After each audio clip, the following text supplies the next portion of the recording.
We raised $2 million in a week. What is your leadership style? As you're scaling fast, as you're moving fast, where priorities shift, daily or hourly, is have constant communication. Or I'd say almost over communicate. I only have a certain amount of bandwidth in the day, and then that's why I have a team and resources. I'd say it's very tough to turn it off. You just think about work all the time. You're trying to solve problems in your head, and sometimes that's almost relaxing. I'd say one important aspect of my kind of workflow management is having, I'll call it, no meeting days. So your EVs are brought to you by coal and diesel. We just need less cars.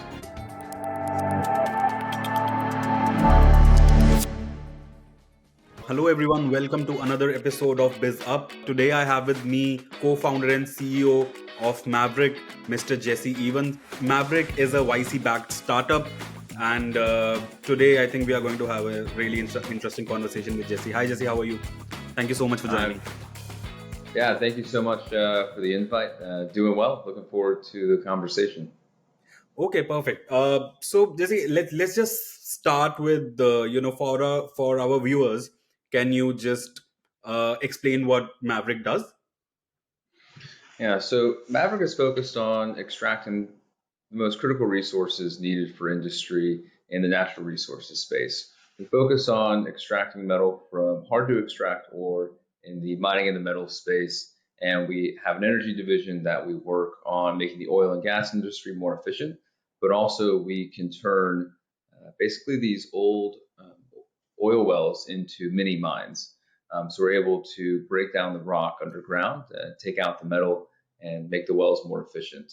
And so across the mining and metals and the energy space, we're basically able to make these critical resources more easily accessible for industry. Okay, so in a way, you are supporting other mining companies with your technology, or where does Maverick play its role in this? Yeah, exactly. Maverick really, at the end of the day, is a novel chemical supplier to mining companies and to energy companies. And so mines that we work with send us material, and we test our kind of novel enzymes and technology on their ore, see how we're able to extract their metal more efficiently, and we supply them with our chemical that they use on their mine site. Okay, and these chemicals that you're using, the technology that you're talking about, is that a new innovation in this sector? Yeah, exactly. And that's the core of innovation there. Are these enzymes that are able to break down rock more efficiently? They do so without using any harsh acids, without any harsh chemicals, and they're completely biologic based. And so at the end of the day, they don't cause any contamination, and they're biodegradable. So that's one of our key innovations, where a lot of legacy chemicals are like very harsh and non-targeted, where our enzymes specifically target the rock or the mineral or the metal of interest, and just targets that. And so it's a much more efficient and much more clean mechanism than legacy chemicals. Okay, interesting. So, uh, yeah, Jesse, like, so innovation in this space where these old legacy companies are there, the miners, manufacturers. Uh, how did you first think about entering this and solving this particular problem? Did you see a gap in the market? Were you already familiar with the industry? How did it all start exactly? Yeah, so we started Maverick about 3 or 4 years ago now. Me and my co-founder Eric went to university together, and Eric is the scientist and the brains behind it all. He's always tinkering around with different ideas, and so one of the areas that we found very interesting is just kind of heavy industry. It's a space that hasn't had a lot of innovation, especially when you think about natural resource extraction and the mining and then the energy side, because think about natural resources, the material that humans have been extracting have been very high grade, but as we continue to extract more and more, the easy stuff has already been extracted. Hmm. And so we're just working with lower grade material, it just has less metal in it, it has less oil in it. And so you just need more efficient ways to extract. And so right now, both industries in the mining and the energy space are coming up on higher costs along with lower grade resources. And so we saw that as an opportunity in terms of these markets that they need better ways to extract, they need better ways to process. I Yeah. mean, if you think about the mining space, a lot of the processes they use are hundreds, if not literally thousands of years old. They haven't needed any innovation. And so now the world is really seeing that with the prevalence of whether it be kind of clean energy sources or batteries or EVs. Then the energy space too, energy is still a big component. Oil is still a big component of our energy value chain, and we need more efficient ways to extract that as well. And Yeah. so kind of saw this space as an opportunity. And with Eric's background in kind of enzyme and protein engineering and biology and chemistry, we were able to kind of pair that skill set with the need we saw in the marketplace. And so, we started Maverick looking in the lithium space. But Yeah. since then, we've obviously expanded a lot more in the mining space to copper, to gold, and we expanded the energy space as well. Um, and so that's kind of how we saw the first core kind of opportunity and the innovation. Okay. All right. And what is your personal background? Like, how did you come about doing this? What were you doing before in your career? Yeah, so I've always been an entrepreneur at heart. I started my first business when I was 15, and ever since then, just always looking for new opportunities. And so at Maverick today, I run the business development, the commercial side of the business, kind of finance, operations, and we work on commercializing the innovative technology that we have. Before Maverick, I was the first non-technical hire at a software startup um, where I ran the business development operations piece there. Yeah. That was in the restaurant data analytics space, a little bit different from what we're working on now. Yeah. What we do at Maverick really drives me with the big impact that we have on these kind of massive industries that really touch our entire lives. It's, when you think about like the metals and the energy space, these are really the base components of modern life. Yeah. Everything is built on these natural resources that we extract. And so it's been really exciting journey as an entrepreneur to find really such a impactful space. And before this, we kind of had some smaller type businesses. Like I said, when I was 15, I started a kind of a pet services business, and by the time I left for university, I had like 5 employees. So that was a fun experience, and I've always enjoyed building businesses, and now I get to do that on a larger scale here. Yeah. So how did you meet your co-founders and then decided to do this? Yeah, we went to university together. So we've known each other now for, gosh, probably almost 8, 9, 10 years, something like that. And so we went to university together, went to Washington and Lee University. And after college, I lived in DC. Eric lived in Baltimore. And so we're relatively close to each other. That was also COVID when we lived there. And so there wasn't a lot to do. And so he ended up, you just kind of hang out with your friends. And so we, ended up just hanging out a lot. And he kind of told me about he set up a lab in Baltimore and was kind of tinkering around with different ideas. And so, just over the course of that, experience, I was able to learn a bit more about what he was working on, and he would tell me, and we would think about ways we could commercialize a lot of his ideas. And so, eventually, he called me up one day. He's like, "Look, I think this is it. I think we can commercialize this." And I agreed. And I was in New York at the time, and we went around pitching investors, and then you eventually got into YC pretty quickly soon after. Okay. So did you start working on it before you applied for YC, or like that is after YC is when it actually like took off? And so YC was really our first funding, and so we were working on it a little bit before YC. But Hmm. once we got into YC, of course, we quit our jobs and went full time. We were able to hire folks and really expand the business. Okay. So this podcast is mostly to help budding entrepreneurs to meet founders like you and understand like that, there, because we have so many founders on by now, people have kind of realized that everyone has their own journey, and then if they can do it, you can do it. That is the approach that we want to have. So for those viewers, I just want to know that what is the process to get into YC, and how does it actually help you? How is a startup accelerator different from a VC fund, and how it shapes your journey? Yeah, definitely say YC definitely gives you a leg up um, in the startup journey. I think people call it right the Harvard of accelerators, um, and it's a very good signaling mechanism to other VCs and other investors. Right there's some investors that only invest in YC companies. So, I mean, the process of getting into YC is pretty simple. You fill out basically a form online. It's not too long, and then you submit a video as well. If you're selected there, you go through a very quick interview. It's like 10 or 15 minutes with a couple YC partners. Okay.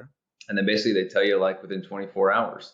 Now for us, it actually, they spent like 3 days before they got back to us, which is kind of a long time. But it's a pretty simple process. And, they fund you right now. YC has kind of changed their funding over the years. So I think right now it's still $500,000. That's your initial funding from YC, and the program is great because you have other founders that are there that are building, that are generally everyone's around the same stage, and YC tries to pair kind of founders and startups with similar companies in space and in stage. And it's nice because you're going through the journey together. You can learn from each other. So that's a big helpful piece of YC, just having that community. Yeah. YC does, of course, set you up with a partner to advise you. The YC batches have grown pretty big, and so there's a little less personalization than, of course, it used to be, when it was first started. But YC's really tried to, solve for that, and they really focus on that community aspect. They have, kind of resources online. I call it kind of like a mini MBA program, almost kind of crunched into like 3 months. Yeah. And so you have all of that. I'd still say the biggest benefit of YC is just signaling to outside investors. And so, when you get into YC, you go from reaching out to investors reaching out to you. And that really is one of the biggest benefits. So you get to the end of your YC, 3-4 months, and then you have demo day where you pitch to investors, and you're pitching to probably 1,000, 1,500 investors. And I think probably for a 2-week period, Eric and I probably had like 8 to 10 investor calls a day, 6 days a week for like 2 weeks. We raised $2 million in a week, very, very quick, and then wrapped up the rest of our seed round there. So that's the big benefit of YC. There are similar accelerator type programs. You have TechStars, Indie Bio. That was mostly bio focused. I believe Anderson Horowitz has kind of an accelerator type program. I think any kind of program like that is helpful. You also need to make sure that the terms work, kind of in terms of if they're investing, if they're wanting any advisory shares or things like that. Okay. Got it. And have you raised subsequent rounds after your seed? Yeah, so we raised a $10 million seed round. Then we raised, so that was about a year and a half ago, and then we raised some additional capital after that. Actually gearing up probably for a Series A here soon. Okay, lovely. Uh, just tell me something. So you decided that okay, this is the technology that we are going with in this particular industry, but then what was your go-to market? Like, did you how did you approach these big legacy players? Did you go to them directly? Did you try to find smaller players first? How what was your strategy when you were like, okay, now we're ready to go to market? It's a good question, and it's one thing that I found startups can struggle with, especially in heavy industry. But you just have to go and talk to people. it's a numbers game generally, and you will find people that are interested in new technology. So your bigger companies will have, innovation, technology, and R&D arms that will always be interested. So you go after them.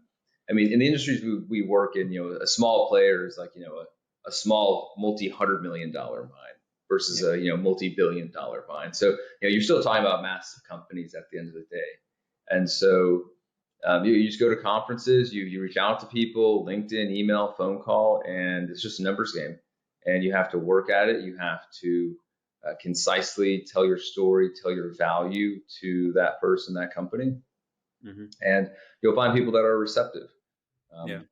In our industry, it's all about kind of getting ore samples and testing it.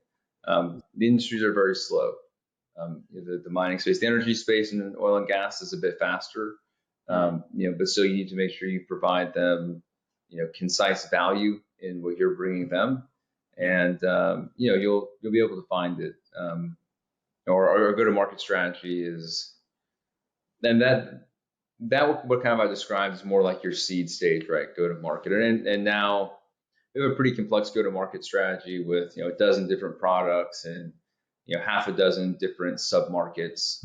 And so once you have your proof points, your validation, your product market fit, then you get more complex and nuanced in how you think about your go-to-market with Yeah. specific sub-markets, hiring out your sales team, figuring out what's your biggest market or sub-market, what's the fastest one, and you'll kind of sequence your go-to-market strategy. But finding that product market fit is key, and getting sales and talking to people. And so kind of one of our strategies is also going after faster moving sub-markets. Hmm. Even though they may not be the biggest, but they move the fastest, we can push product to them, and then we'll shift our strategy to add on bigger, slower moving markets, to expand the company. Okay. And so when you are like trying to target multi-million or above companies, right? Is sales the only component to it, or do you have to invest some in marketing? Because I'm not sure how much marketing will make sense in this, but do you have to do that?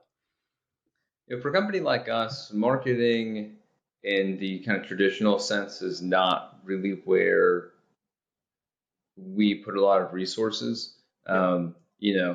You're not flipping through Facebook ads or Facebook or Instagram. You're not seeing our ads. Yeah. Marketing for us is mostly like at conferences, and so we spend Hmm. dollars on conference sponsorships, kind of like one pagers, nice materials, booth materials, things like that. In these Okay. kind of industries, it's definitely more of a personal, kind of business, right? It depends on what you do, right? There's equipment providers that will kind of do different types of marketing in the more traditional sense. But for a company like ours, it's definitely a lot more kind of personal connections, Yeah. meeting people. Conferences are a big part of our marketing spend. Um, and then just kind of our business development team. Right.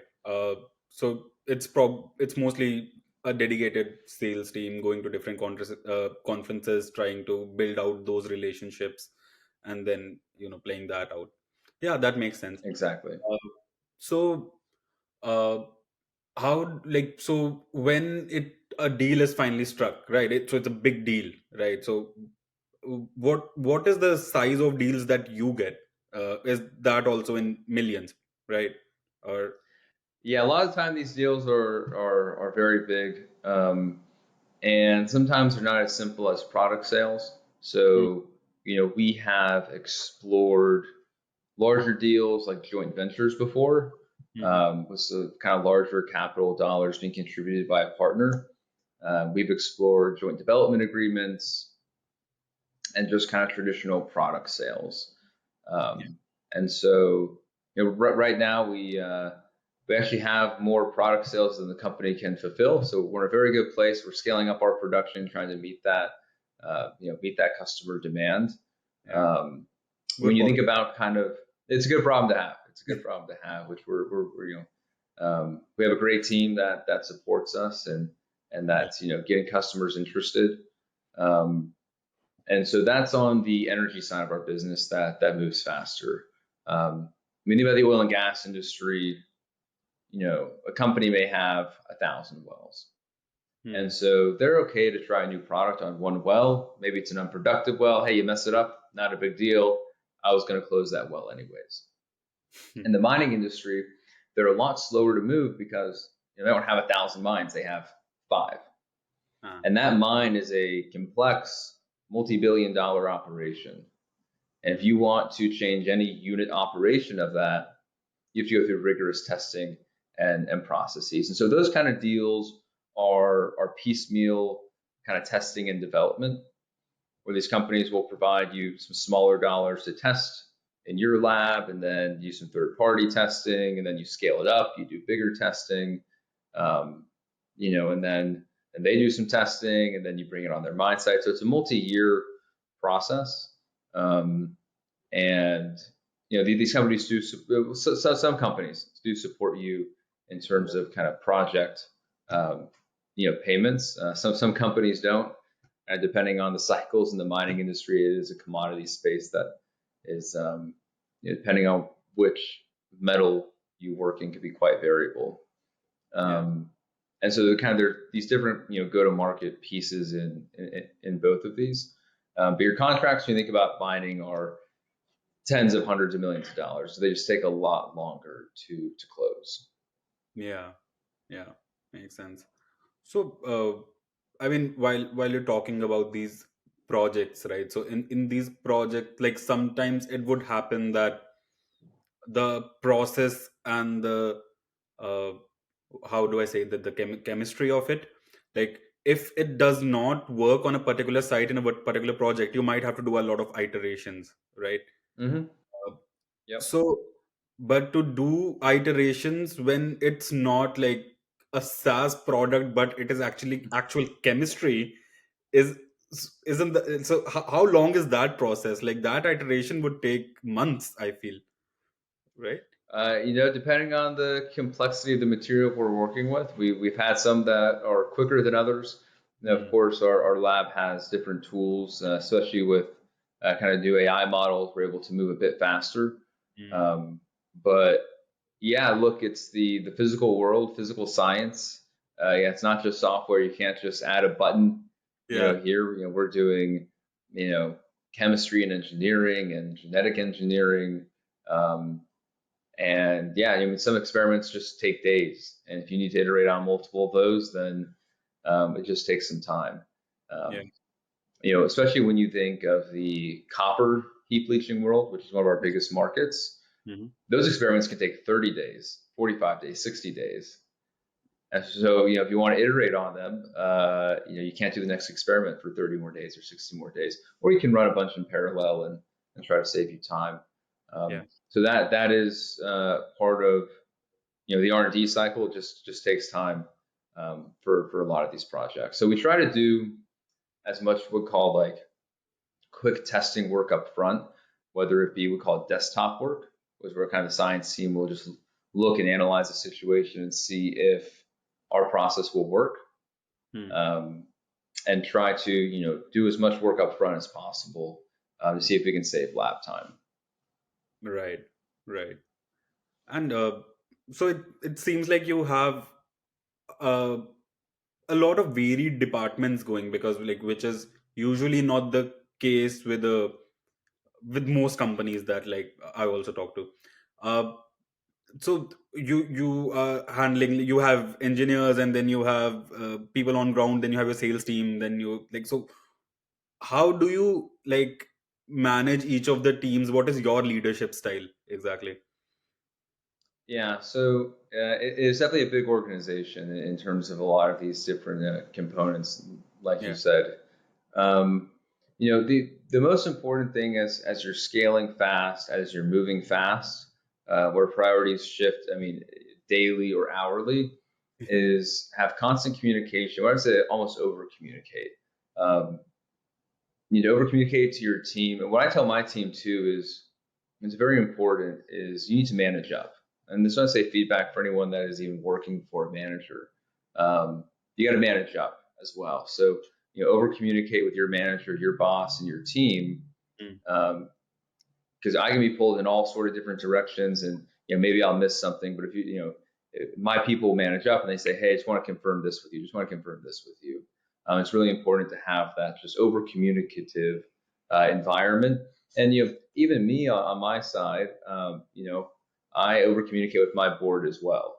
So make sure, and my co-founder, we need to communicate and be in constant. Um, Yeah. constant dialogue. And that's just, I think, the one of the biggest keys to make any organization successful. The Mm. second piece to that is just prioritization. When everyone has so much on their plates, you need to communicate the company goals and how that relates to an individual's priorities, and make Yeah. sure that they have clear defined tasks, goals, and priorities. And as priorities shift, giving them the bigger picture of saying, look, we're trying to drive this sales number, and your small task is going to contribute in this way. Yeah. I find that giving folks the bigger picture and helps them understand why they're doing something, and Yeah. gives them the motivation to understand that this is driving the bigger picture in the organization. I think those are the keys, as well as leading by example, right? It's look, I'm here on the weekend working. Some of our employees show up on the weekend as well and work, and they see that we're all putting in that effort. And I think that's one of the big keys as well. Right. Right. So you, in your own like leadership style, are you like one of those like founder mode founders, or you like know how to delegate and then you kind of take your time? Like, what is Yeah, what? yeah, that was where that article came out, right? Or kind of like resurfaced, right? The conversation around founder mode. Um, Look, you're like always in founder mode as a founder. Even like you think of like the big companies. Companies are only a few steps away from not being a company anymore. Even the big guys, right? Yeah. It's just you always need to be nimble. You always need to be working, and the delegation is an important key piece when you have a team. I only have a certain amount of bandwidth uh, in the day, and then that's why I have a team and resources. But I'll get deep with the team, and we'll be working together on something. Then I'll shift to something else and work with them. And so it definitely is a bit more founder mode. The delegation is another just important piece, though. It's that to grow an organization to scale, to hundreds of millions of dollars of revenue, you have to delegate. You can go founder mode on projects, but you definitely need to hire A players and to delegate to them, trust that they'll get some stuff done, accomplish their objectives, accomplish their goals. But a lot of the stuff that I work on as well, it's probably definitely more founder mode than not. Okay. So does most of your team work remotely? No, no. I just have a couple guys that work remotely. Right. We have some work going on in South America, so I have someone down there. Okay. Um, but I find remote work very, very hard. Um, it's the communication aspect is a lot easier in person. I can just go next door. I can walk around. I can easily communicate. I find with remote work, there's a lot of communicating about communicating. Yeah. So my team knows that I treat remote work like I do in person, where I'll pick up the phone and just call you. Obviously, if you're in a meeting, don't answer. But the expectation is like I'm walking by your desk and I can talk to you. Yeah. Um, I think work gets done better and faster in person. The collaboration is a lot easier in person. There's a time and place for remote work. Obviously, me and my co-founder and team, we do travel a lot, whether to see clients, go to conferences, or see investors. So there definitely is some remote aspects, but I am very pro, in office, work together and get the work done. Right. Right. And in terms of your own time management, do you like, are you a very organized person who will have time blocks and a to do and everything, or you just like work just haphazardly and have no time for yourself? Like, are you able to Yeah. segregate, have somewhat of a work-life balance? Work-life balance is tough as a founder.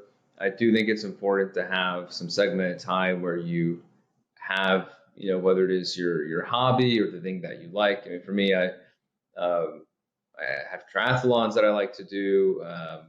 Right now, I'm training jujitsu as well, and so it's good to. It's kind of like my mental breaks almost. Um, but it's also work in and of itself. I mean, I have separate work that I like to do there. When I'm training for something, Hmm. or any of my hobbies. It's tough though. I'll say it's very tough to turn it off.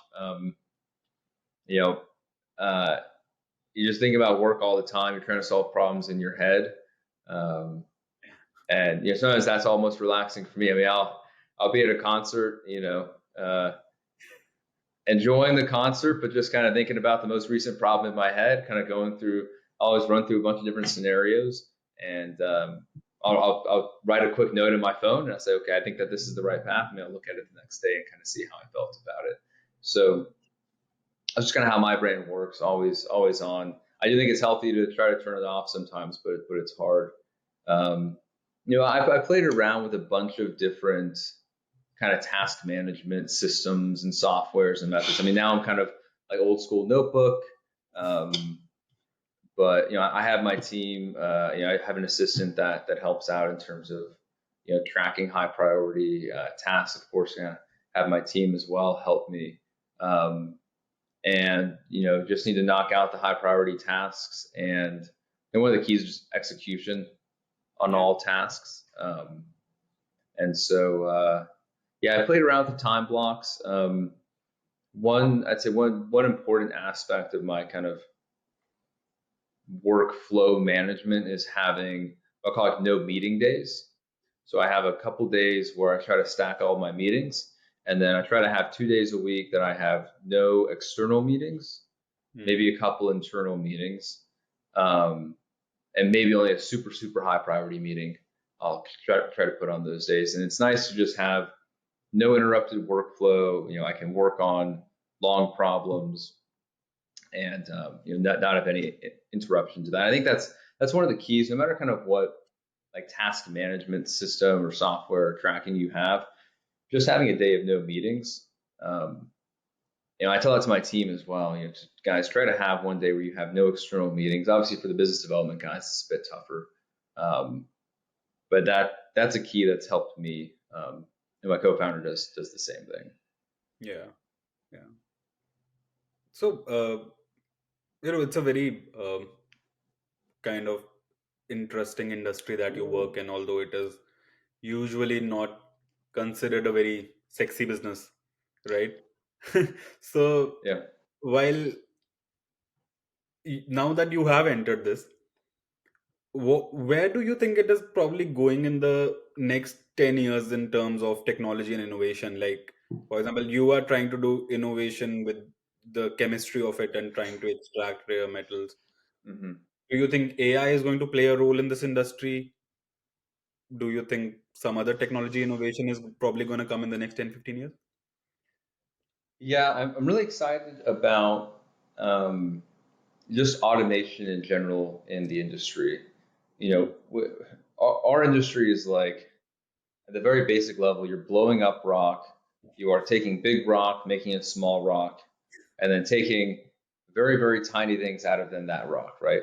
Yeah. When people think about mining, it's like the rock you dig out of the ground is like maybe 1% of the metal that you want. Hmm. So I mean, these mines are a kilometer deep. It's just in this insane volume of material. One of the mines we work with produces 40 million tons of waste per year. So Goodness. that's this insane scale we're talking about. Yeah. And so you see a lot of innovation on the vehicle side. So automation there, driverless dump trucks and other machinery. So there's this kind of like human, capital safety piece that can be solved with that. Um, there's some interesting work going on in like EVs, although with very big equipment, the batteries tend to be very heavy relative to their energy, and so you have to charge them. They don't last that long. Or your batteries are really heavy, and so you can't have as much material in that truck Yeah. because of the roads, because you just can't be that heavy of a vehicle. Um, whether on the mine site in terms of the infrastructure or on the road because of DOT regulations. There's some work being done in hydrogen, because hydrogen is such a light, fuel source. Yeah. You don't have those issues like on the battery side. Um, so that's, and there's some technology around just making processes in the mining value chain more efficient, whether it be kind of on the rock crushing or grinding side or sorting. Mm. Um, very nuanced, kind of specific things in our industry. Um, there's some work going on in finding these resources. So you have these AI enabled resource exploration companies, whether that be looking at geological data, trying to map and find the resource. Yeah. Um, could be looking at historical records. So you think of like LLM digestion of like these old records, to see kind of where some resources might be. Um, and then like you think about innovations too on like the material side. Mm. So you have obviously the extraction side, but then like we all use the material, and so whether it be recycling material, recycling metals, creating different materials, to maybe try to not rely on a certain material. There's definitely work going on there in battery chemistries. Mm. Um, I don't know of any in the next 10 years. I mean, sodium ion are interesting, will most likely be for static storage, not dynamic. So your cars will need to have lighter batteries, but if you want to store energy not in a moving vehicle, you can use Yeah. heavier batteries. So because sodium is heavier than lithium. Mm. So you don't have to worry about kind of the energy cost of moving that battery around. Um, and so that'll decrease lithium demand. Um, yeah, there's a lot of stuff. There's certainly a lot of innovation in different aspects, but none of this is going away. You Yeah. still need your iron to build your buildings. You still need your concrete to build infrastructure. Your metals, um, your copper to move the electricity. Your rare earths to have the motors. Oil is still a big component of the energy value chain. And demand forecasts have only gone up in the last 4 or 5 years. Um, and yeah, it's just going to be an important piece of kind of how kind of human society moves. We would move on materials that we extract and utilize from the earth. And we hope to play a part in just making that more efficient and kind of the space that we work in. And I'm encouraged by a lot of the innovations that we see. Yeah. Is there a crazy surge in demand on the ground because of uh, all these data centers that need to be made because of like I mean you read about it and sometimes you don't know what to believe or what to not believe, but apparently big tech is buying data centers all around the US and near the sources. So is that really happening? Is it something that will a lot of new companies do? Will we see them emerging in the next few years who are like completely trying to disrupt the industry, find out newer ways to get the demand of electricity faster? Yeah, so data centers, in terms of their resource, well, so in terms of them being built, yes, that demand is definitely there. These companies want to build bigger and bigger data centers. And think about the internet, like that we're talking on here, it's hard to really see it, but this is all a big hardware infrastructure, you know, like business, right? We are going through whether fiber optics in the sea or Mm. satellites, big data centers, like that's how this information gets transformed. Obviously, energy is used to create the electricity to power our computers. So people don't realize it, but like these AI models that were being built, like you need a massive building to have the computers to run, and those computers get hot, and you need water to cool them down. And so on like the metal side of data centers, I don't, haven't really seen that as a resource constraint. Hmm. Data centers do use obviously, copper to move the electricity. Um, there are some rare earth elements that are used in data centers, um, relatively low amount compared to like the global supply. But the big constraints are electricity, Yeah. and then water, because these data centers are hot. So there's some innovation going on in trying to reduce the water usage. Hmm. Something that Maverick wants to explore, as we expand into our different markets, is can we reuse oil field wastewater to power these data centers? So in the U.S., we throw away billions of gallons of water away a year, Oh, wow. from the oil field. When oil is produced, people don't realize it, but you produce, for every barrel of oil, 2 to 5 barrels of water. And that water today is literally pumped back underground, in these waste storage wells. And Hmm. so that can be a source for water. I think water is a big industrial constraint, not even in data centers, but just across different industries. Yeah. And the second constraint is going to be the power. Um, that natural gas is a very big resource in the U.S. We waste and flare a lot of the natural gas that's produced. Hmm. And so, but the problem is with building natural gas power plants is we have supply constraints on the turbine side. So you can't build a natural gas plant today. Your gas turbines are going to be years out, from being built. And I think there's one specific component. I'm not as familiar with the supply chain, but I think there's a specific component that is the supply constraint, on that side. But when you look at like the oil field, you have a natural gas that's being wasted that you can turn into energy for the data center, and you have water that's being wasted that you can use for the data center. So I expect to see a lot more of these resources being used. Um, you see, nuclear power as a source that people are interested in for data centers. Microsoft wants to start 3 Mile Island back again. Hmm. And so I think that, we need to get more creative with how we think about energy. Yeah. We have enough of it. Enough energy exists, enough technology exists that, you know, we should be able to produce enough for the data centers. Right. I I do have a question though. So, when you're saying like the process of making oil itself will Hmm. give you a lot of water that is wasted, and at the Hmm. same time, uh, natural gas, right? And you now using that to power data centers sounds like a sustainable practice, right? And there is anyway a lot of talk about how to get sustainable practices in these industries, especially the mining industry and everything.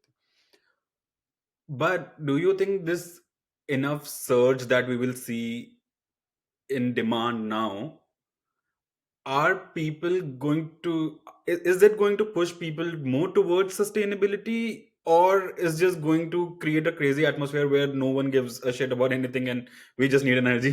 Let's just take it out however possible. Yeah, it's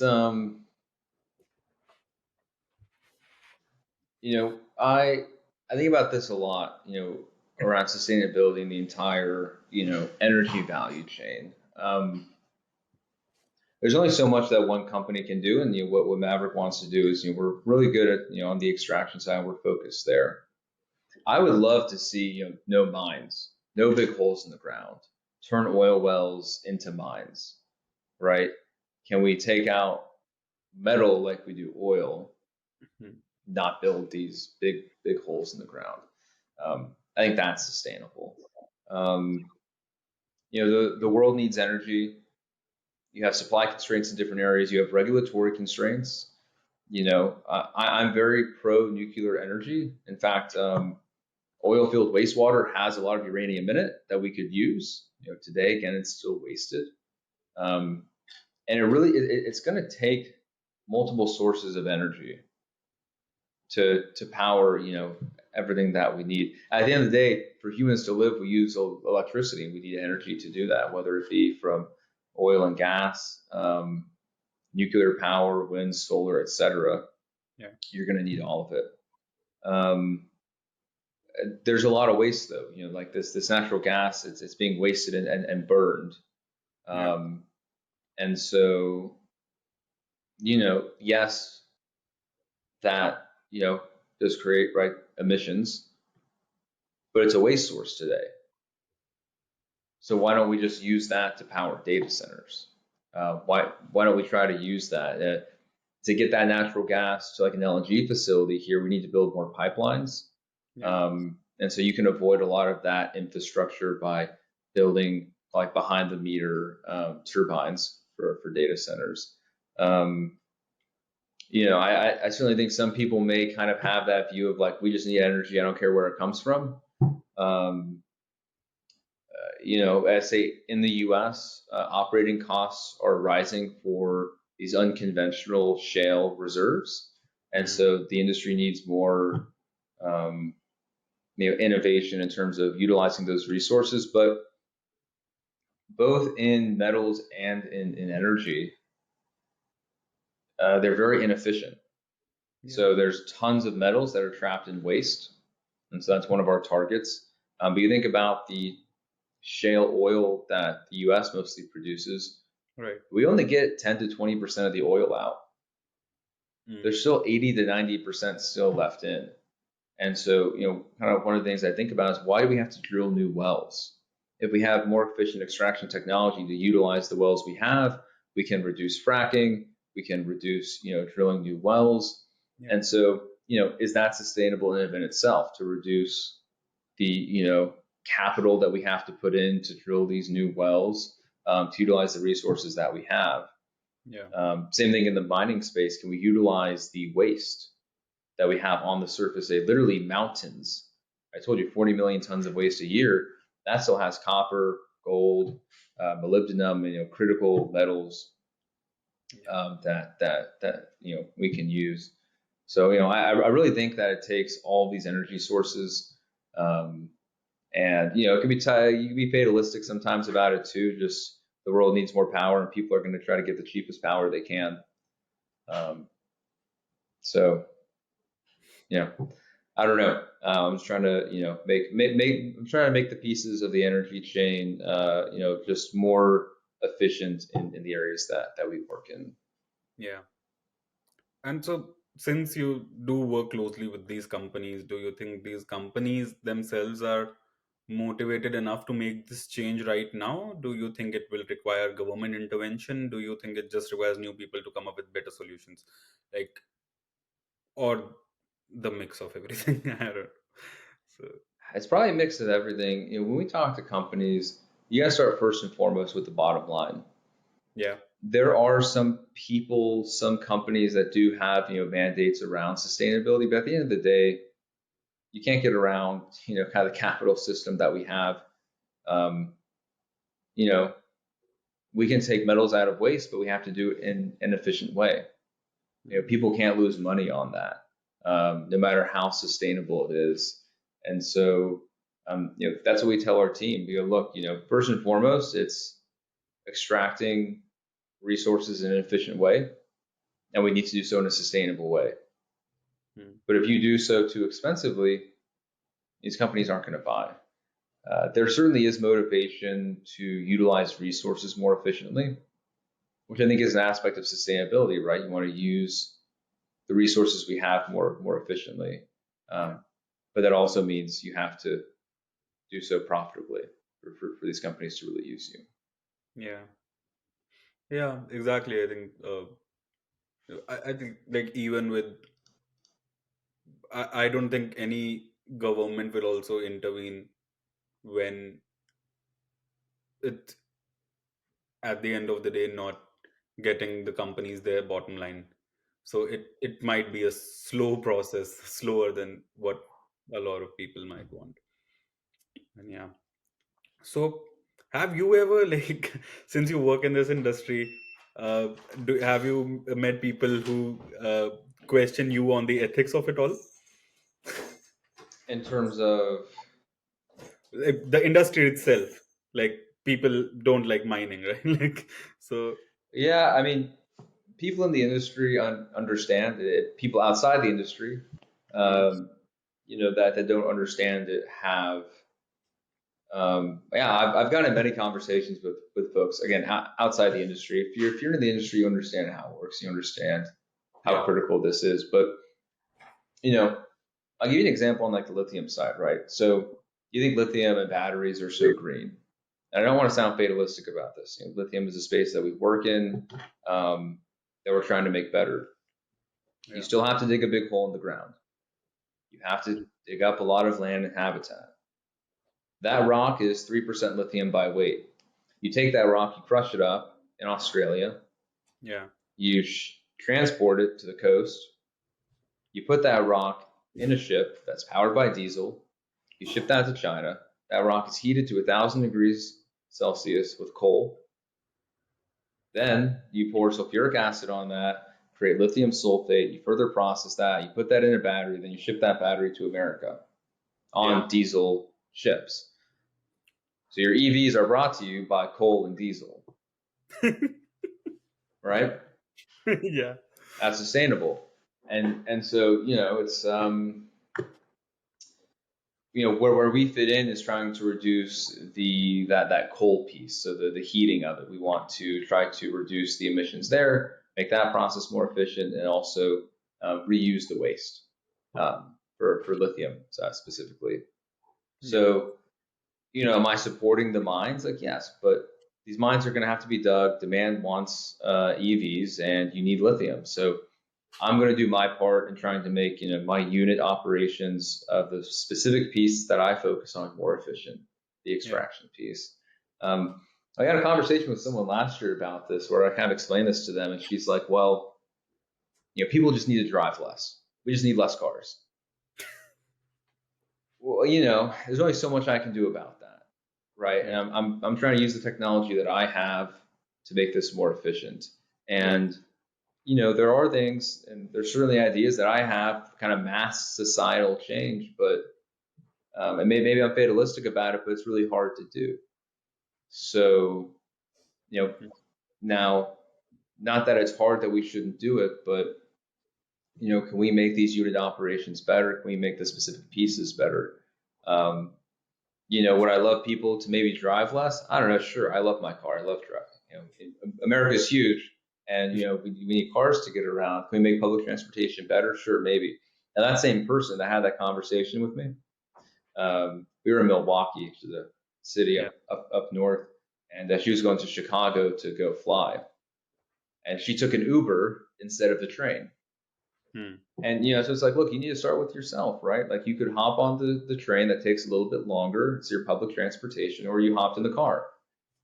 Yeah. So I want that car maybe to have an EV. You took the car, right? And so there's a lot of aspects of this that I think people don't understand the material world in Hmm. like what goes into just building everything, right? You think about like the steel that we use is iron rock dug up in Australia. Again, the same thing that goes to a smelter. That rock is relatively high grade, maybe 20, 30% iron. But then you need coal because you need the carbon source to make the steel strong. And sometimes you add different metals like vanadium. So then you need to go mine vanadium and process that, take the vanadium metal and put it into steel. Um, these are complex value chains. These are complex processes. Yeah. And you want tall buildings? Okay, you need steel. You need coal for that. There are companies working on making, for example, steel less carbon intensive and more efficient. Um, but again, humans want skyscrapers. You know, I can't make them want it any less. I hope to make that process better and more efficient and more sustainable, right? Yeah. So that's kind of like my view on kind of like the natural resources space and kind of how we think about utilizing these resources. Yeah. Though I completely agree because I've had these conversations as well, and then uh, like the over reliance of coal in itself came when people wanted to switch from wood. Uh, Yep. right.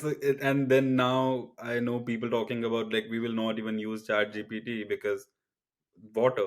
I'm like, okay, you're always going to be fighting for some resource. Hmm. And that will keep changing as things progress. But like what probably we can do is try to make everything 1% better every day, and then eventually maybe we get to a level where it's all sustainable. And that's a wonderful thing to have, but a little too idealistic at this point maybe. But I think there are a lot of people uh, doing their part to actually make it better. And I think yeah, things might get better. So Yeah. okay, Jesse, I would now just do the last section of this podcast, Okay. which is called the rapid fire round. Okay. All right. And I'll ask you five very quick questions. You give me five very quick answers. Right. Okay. Okay. All right. First question. One word that your team would use to describe you. Hmm. Um, uh, Maybe tough. Okay. Okay. Who is one business leader you would trade your job with for a week? Oh boy. Um,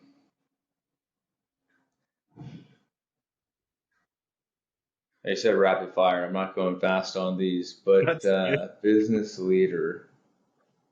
Yeah, I think it's got to be something fun. Maybe like whoever runs like Ben and Jerry's now. I'd love to try the new flavors. I'm sure as the boss, you can probably just pop in the factory, see what they're working on, get a taste. Okay, that's a good answer. If you could automate one part of your day, what would it be? Email, 100%. Hate email. Well, yeah. Well, maybe you can get a virtual assistant from us. Hey, there we go. Well, okay, finish this sentence. A good business is like. Uh, I think a good business is like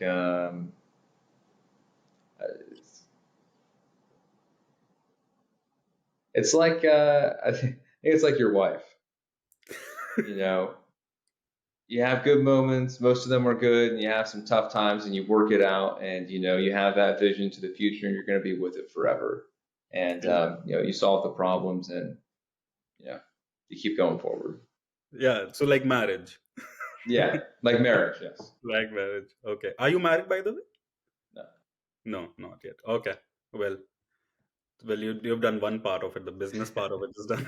Yeah, so I'll be ready for marriage. Okay. Last question. One advice to all the budding entrepreneurs and founders out there. you know, Life doesn't take a straight path, and be patient, work hard, and be okay if things kind of go up and down. Maybe sometimes you need to take a step back, to take a few steps forward. Yeah. It's certainly true kind of in my journey. um, and it's hard to see it in the moment, in that maybe taking that salary cut Yeah. or moving to a different job to maybe try to pivot to a different industry Yeah. um, is the right move, but I think a lot of times it is. Okay.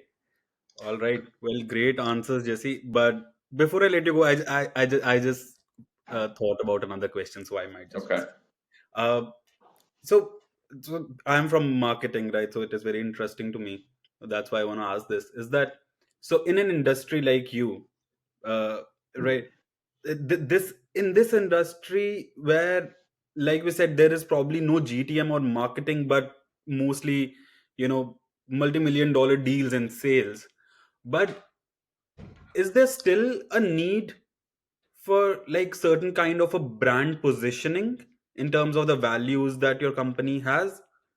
Uh, Yeah, and does it help with actual sales? no, there's really a need of the brand position, um, how you present yourself, for sure. So, in that aspect of marketing, it is important, right? We present ourselves as new, innovative, as this, better chemistry. Yeah. Um, No, so that certainly is important, in the sense that that does fall into marketing. Okay. Perfect. Yeah. All right. Then maybe I'll let you go now. Thank you so much for joining us. I had a great time. Thank you so much for joining us. Thank you so much. Appreciate the opportunity to join, and thanks for the good questions. No, of course.